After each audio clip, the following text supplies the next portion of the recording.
MMK sa DZMM at DZMM Teleradyo. Catholic Mass Media Awards Hall of Fame awardee at 20th KBP Golden Dove Awards Best Radio Drama Program. Maalaala mo kaya sa DZMM?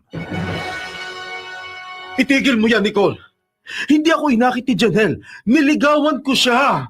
Kasi nga nag-flirt siya sa'yo. Kaya mo siya niligawan. Noon pa kasi flirt ang babaeng yan eh. Hindi ako flirt. Hindi ko inakit ang kapatid mo. Ikaw? Hindi ka flirt? Bakit? Nakalimutan mo bang ginawa mo sa akin noon? Tama na, Nicole! Irespeto mo naman ang puro ni Daddy. Pag hindi ka tumigil, hindi ako mangingimis ang paling ka. Tumigil ka na!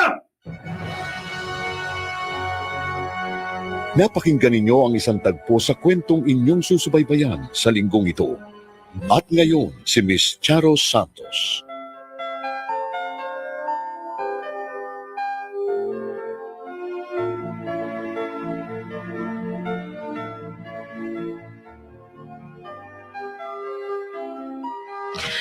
Ang nakaraan. Napakinggan natin na mag-boyfriend sina Janelle at Harold. Sa harap ng puntod ng mga magulang ng dalaga, nag-propose si Harold na tinanggap naman ng dalaga. Itinakda ang kanilang kasal, pero isang pangyayari ang magpipigil sa kanilang pag-iisang dibdib. Inambush ang mayor na ama ni Harold. Samantala, kinailangang umuwi ng nag-iisang kapatid ng binata mula sa Amerika para sa burol ng kanilang ama. Dating high school classmate ni Janelle si Nicole at may matagal ng alitan ng dalawa. Dito natin idugtong ang mga pangyayari sa tampok nating kasaysayan sa linggong ito na pinamagatan nating ritual dito sa Maalaala Mo Kaya sa DZMM.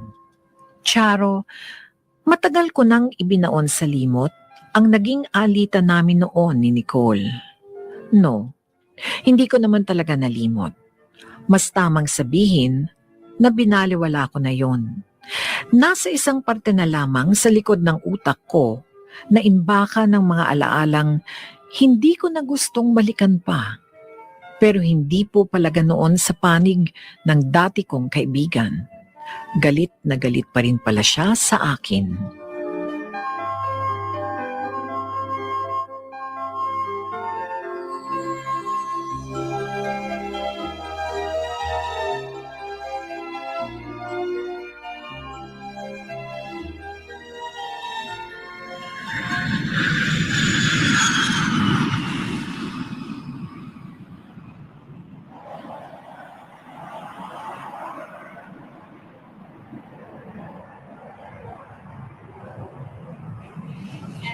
Global Airlines, Sweden, David, Global Airlines, ticket Donovan, David. Nung umalis ako nung papunta sa States, inihatid pa ako ni Daddy sa airport. Pero ngayon, bumalik ako sa Pilipinas. Para siya naman ang ihatid ko sa kanyang magiging lipinan.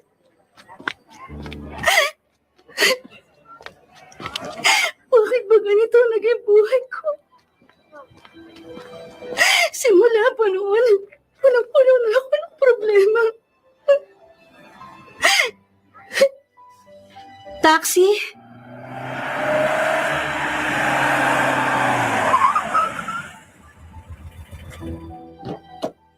Saan ho kayo, ma'am? Heto. Nakasulat sa papel na yan ang funeral chapel na pupuntahan ko. Alam niyo ba yan? Okay po, ma'am. Alam ko po ito.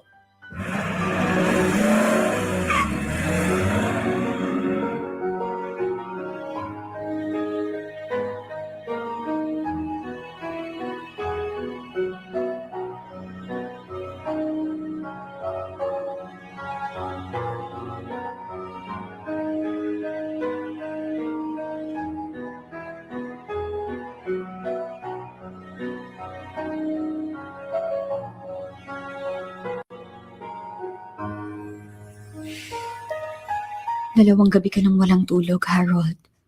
Magpahinga ka muna. May maliit na kwarto rito sa funeral chapel. Nakaidlip ako kanina. Halos hindi ka na umaalis dito sa tabi ng ataol ng daddy mo. Lagi ko kasing naalala yung umagang yun na umalis siya sa bahay. Niyakap pa niya ako pagkatapos namin mag-breakfast. Sabi niya excited na raw siya sa nalalapit nating kasal. Yun pala. Yun ay magiging huli namin pag-uusap. Pinagdaanan ko rin yan. Naiintindihan ko ang nararamdaman mo. Pero katulad ng pagdamay mo sa akin noon, narito rin ako para sa'yo. Pero ang kasal natin, baka ma-postpone muna. Naiintindihan ko naman yun. I-postpone muna natin. I-reset na lang natin, ha? Salamat, Janelle. Siya nga pala, 5 days nang nakaburo ng daddy mo. Pero si Nicole hindi pa rin dumarating. Baka mamaya narito na yan. May mga inaasikaso pa kasi siya sa States kaya hindi agad nakauwi. Nakikita ko sa mukha mo na parang worried ka sa pagdating ng kapatid ko. Worried talaga ako, Harold. Kilala kong kapatid mo. Malakas ang kutob kong hindi pa rin tapos sa kanyang naging away namin noon.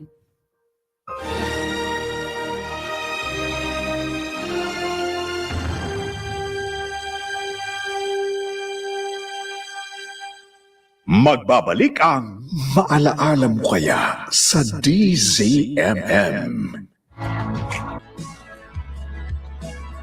Ang oras sa buong Pilipinas, 12:40.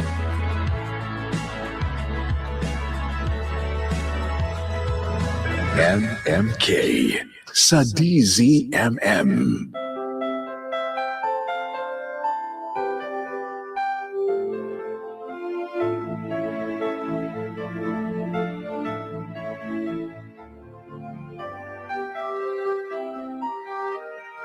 Charo, hindi ko inakala na noon ay magiging worst enemy ko ang dati kong best friend, na sa kasamaang palad ay kapatid pa ng aking secret love.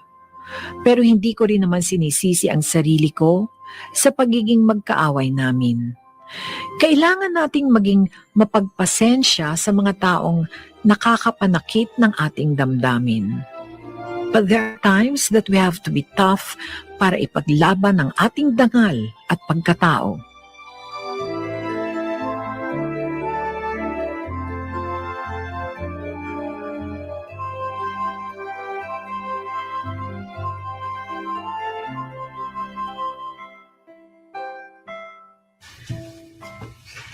Janelle, wala ka kagabi. Pumunta kami sa lamay ni Mayor. Kauuwi mo lang daw, sabi ni Harold. Oo nga, Ella. Maaga kasi akong umuwi kagabi. Medyo masama ang pakiramdam ko eh. Oo nga pala, dumating si Nicole. Nakita mo? Nandiyan na siya? Oo, nakita ko siya. Pero hindi ko nilapitan. Alam mo naman yun, tiyak galit pa rin sa akin ang malditang yun. Sa totoo lang, kinakabahan din ako sa muling pagkikita namin eh. Yan din ang kutob ko. Tiyak hindi pa niya nakakalimutan ang ginawa mong pananampal sa kanya noon bago tayo gumraduate ng high school. Masisisi mo ba ako na ginawa ko yun sa kanya? Hindi kasampal-sampal naman talaga siya eh.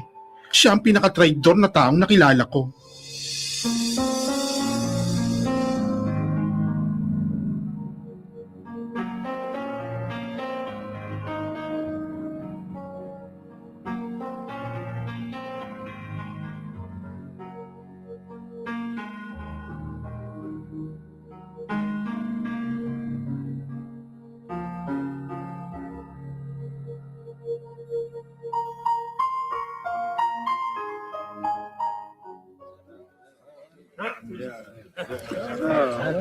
Kuya, nakipag-usap na ba sa yung mga investigador? May lead na ba sila? Wala pa rin silang lead hanggang ngayon, Nicole eh. Pero nakatitiyak silang hired killer ang pumatay kay Daddy. Nangyari na yung sinasabi ni Mami. Na baka may magtangka sa buhay ni Daddy. Ngayon narito ka na. Pwede na natin ipaschedule ang araw ng libing. Siya nga pala, kuya. Kayo na pala ni... Dumating ka na pala, Nicole. Nakikiramay ako. Aha! And speaking of the devil, hindi ko kailangan ng pakikiramay mo, Janelle. Ang totoo, hindi kita gustong makita rito eh. Nicole, ano ba? Tama na. Kung naloko ka ng babae nito, Kuya Harold, pues ako hindi. High school pa lang kami, mataas ng ambisyon ng babaeng yan. At inaambisyon niyang mamanahin mo, kaya kanya inakit. Itigil mo yan, Nicole. Hindi ako inakit ni Janelle. Naligawan ko siya. Eh kasi nga nag-flirt siya sa'yo. Kaya mo siya niligawan noon pa dahil flirt ng babaeng yan. Hindi ako flirt. Hindi ko inakit ang kapatid mo. Oh! Ikaw hindi ka flirt? Bakit? Nakalimutan mo na bang ginawa mo nun sa akin? Tama na, Nicole. Tama na. Irespeto mo naman ang burol ni Daddy. Pag hindi ka tumigil, hindi ako mangingiming sampalin ka. Tumigil ka na!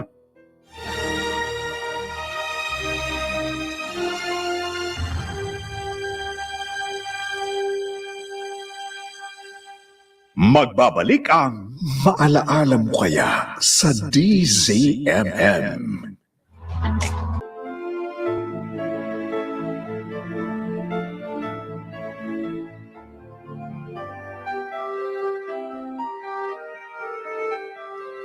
Charo, nakakahiya ang nangyari sa burol.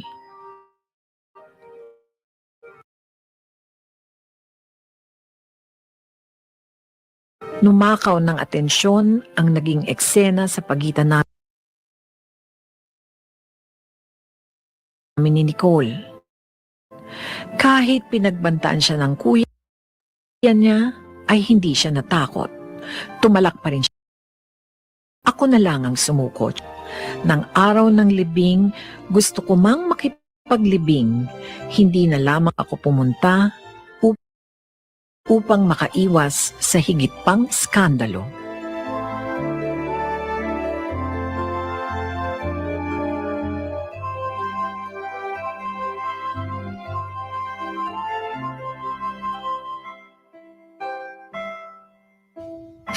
Janelle, ano ba talaga pinagmula ng alitan ninyo ng Nicole na yun?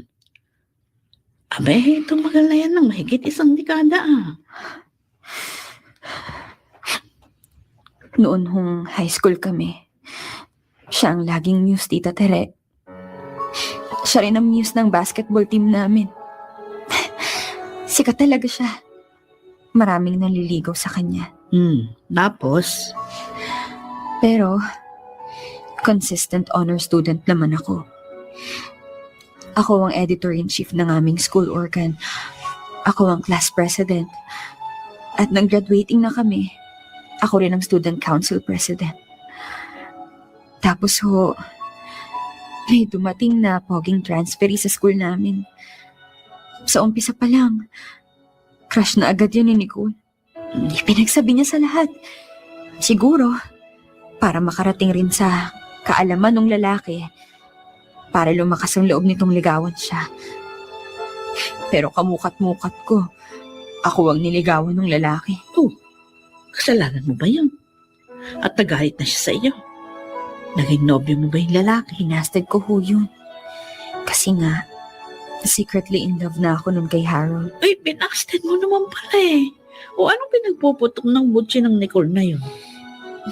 Nasaktan ko siguro ang pride niya. Na siyang pinakamaganda, pero hindi siyang niligawan ng lalaking gusto niya.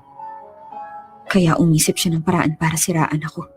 Yun ba yung inilagay niya sa yung bag, yung wallet ng isa ninyong kaklase? Yun na nga ho. Dahil ako ang class president, ako po ang nagrekomenda sa advisor namin na isa-isang tignan ng bag ng mga classmate namin. At nagulat ho ako nang sa bag ko nakita ang wallet ng kaklase ko. Halos matunaw ako sa kahihiyan. Pero bandang huli, narinig ni Elias. Sinong Elias? Si Ella ho. Narinig niyang kinasabot lang pala ni Nicole yung kaklase naming naglagay ng wallet niya sa bag ko. At doon na ho ako hindi nakapagpigil. Sa harap ng advisor namin, sinampal ko silang dalawa. Tuluyang nasirang pagkakaibigan namin. Pero at least, naibalik kong dating respeto sa akin ng schoolmates namin. Ay, tama lang yung ginawa mo. Pinaka-importante, yung may respeto sa'yo ang iyong kapwa.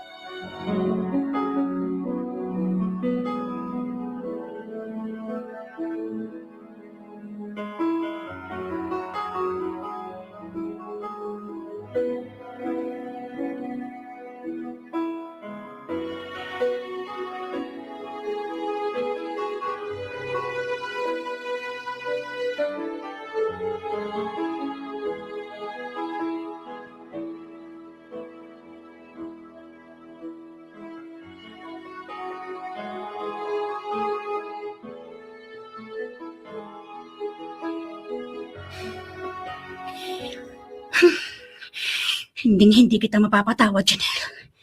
Kahit mahigit 10 taon nang lumipas, hindi nabura sa isip kong pagsampal mo sa akin. Hiyang-hiya ako sa buong campus noon. Hiyang-hiya talaga ako noon kasi hindi ako nakalaban sa'yo. At isa pa sa baklang yun, ang Elias na yun. Ngayon yung makikita kung gaano ko kamaldita.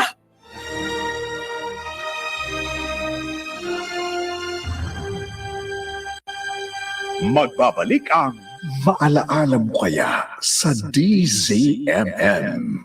DZMM at DZMM Teleradyo.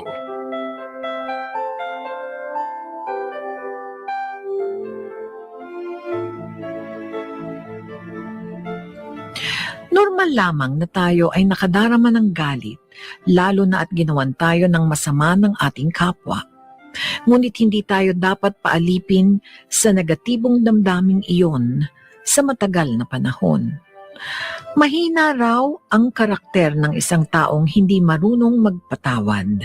Huwag kaliligtaang pakinggan ng susunod pang pangyayari sa tampok nating kasaysayan sa linggong ito na pinamagatang Ritual, dito sa Maalaala Mo Kaya sa DZMM.